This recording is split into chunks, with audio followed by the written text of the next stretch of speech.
So మొత్తానికి టన్నెల్లో చిక్కినటువంటి వాళ్ళ పరిస్థితి ఇంకా జాడ దొరకట్లేదు. వాళ్ళ వాళ్ళ కోసం రెస్క్యూ టీమ్స్ అనేకమైనటువంటి ప్రయత్నాలు చేస్తున్నప్పటికీ కూడా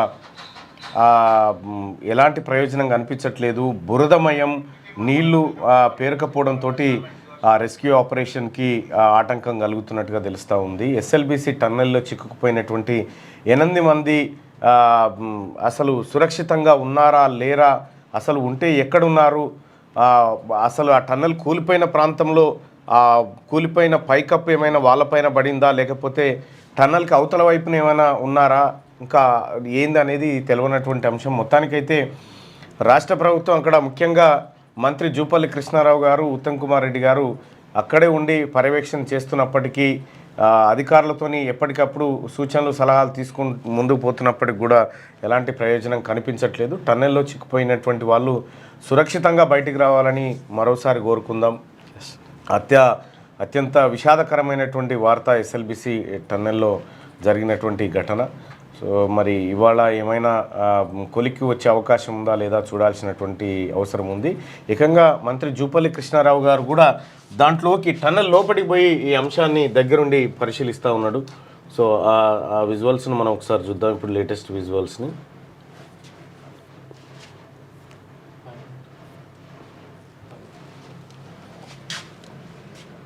ఇది ఈ టన్నెల్కి సంబంధించినటువంటిది ఏరియల్ వ్యూ.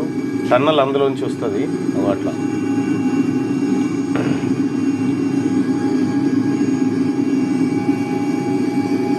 ఇది శ్రీశైలం ప్రాజెక్ట్. ఇది ఇక్కడి నుంచి టన్నెల్ అక్కడికి వెళ్తుంది అన్న, సొరంగం ఉంటుంది. సొరంగం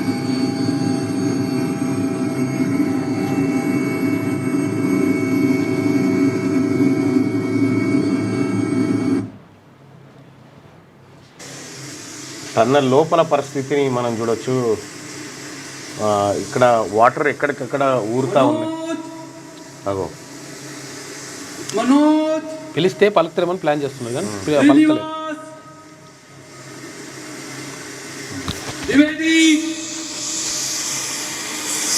శ్రీనివాస్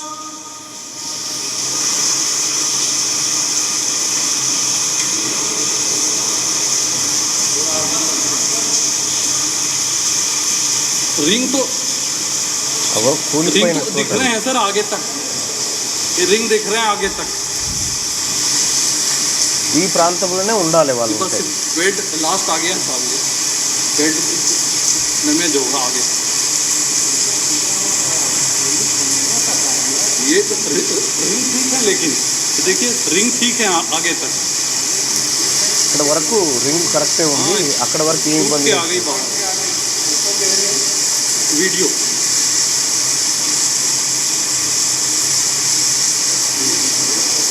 रिंग को दूर तक दिख रहे हैं, रिंग तो रिंग दूर तक.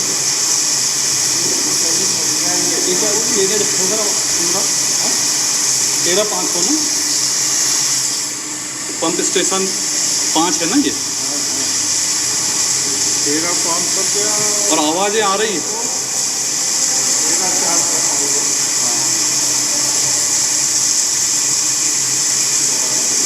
मनोज श्रीनिवास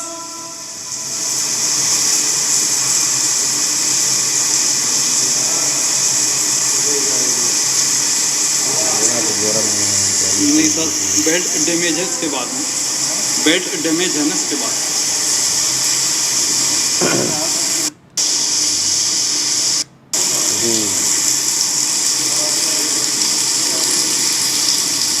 ఎన్డీఆర్ఎఫ్ ఎస్డీఆర్ఎఫ్ బృందాలు అందులో దిగినప్పటికీ కూడా పెద్దగా ప్రయోజనం కనిపిస్తలేదు. ఎందుకంటే ఇప్పటి వరకు ఘటన జరిగి దాదాపు 48 గంటలు కావస్తూ ఉంది.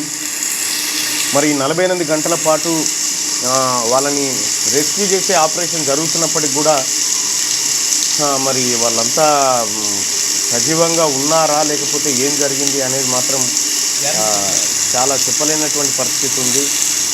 మరి ఇటువంటి ఘటనలు జరిగినప్పుడు ఎప్పుడైనా బయటపడ్డ సంఘటనలు ఎన్ని ఉన్నాయనేది మనం చూసుకుంటే, థాయిలాండ్లో ఒకసారి ఫుట్బాల్ టీం గుహలోకి వెళ్ళి దాదాపు 14-15 రోజుల పాటు అక్కడ గుహలో ఉండడం జరిగింది.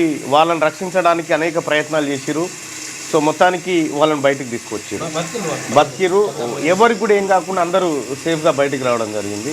మరి ఇక్కడ కూడా ఎలాంటి పరిస్థితి ఉంటుందని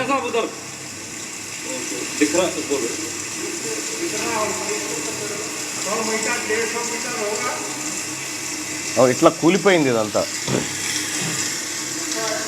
అంటే ఊట వస్తుందట, ఊట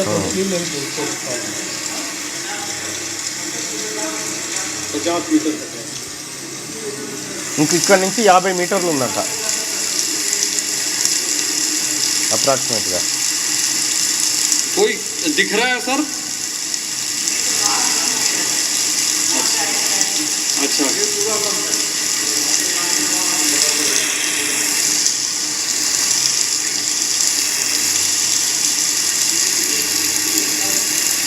వాటర్ వస్తూనే ఉన్నాయి కంటిన్యూస్గా చుట్టుపక్కల నుంచి.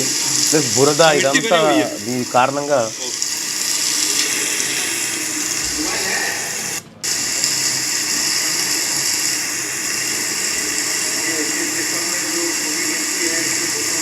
చాలా దారుణం జరిగిపోయింది ఇక్కడ అంతా కూడా. సో ఇట్లా జరగాల్సింది కాదు.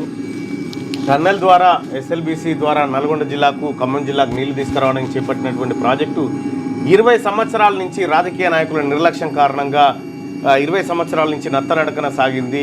తీరా ఆ పనులు పూర్తి చేయడం కోసం తెలంగాణ రాష్ట్ర ప్రభుత్వం, కాంగ్రెస్ పార్టీ ప్రభుత్వం సంకల్పించిన దరిమిలా పనులు ప్రారంభించిన 4వ రోజుకి ఈ అపశృతి చోటు చేసుకోవడం అత్యంత బాధాకరమైనటువంటి విషయం. ఈ అంశంపైన ప్రధాని నరేంద్ర మోడీ ఆరా తీయడం జరిగింది. సో ఇప్పటికే మంత్రి జూపల్లి కృష్ణారావు గారు అలాగే ఉత్తమ్ కుమార్ రెడ్డి గారు అక్కడ నుండి పర్యవేక్షిస్తూ ఉన్నారు. మరి ముఖ్యమంత్రి గారు కూడా వెళ్ళేటువంటి అవకాశం అయితే ఉంది. ఏం జరుగుతుందో చూడాలి.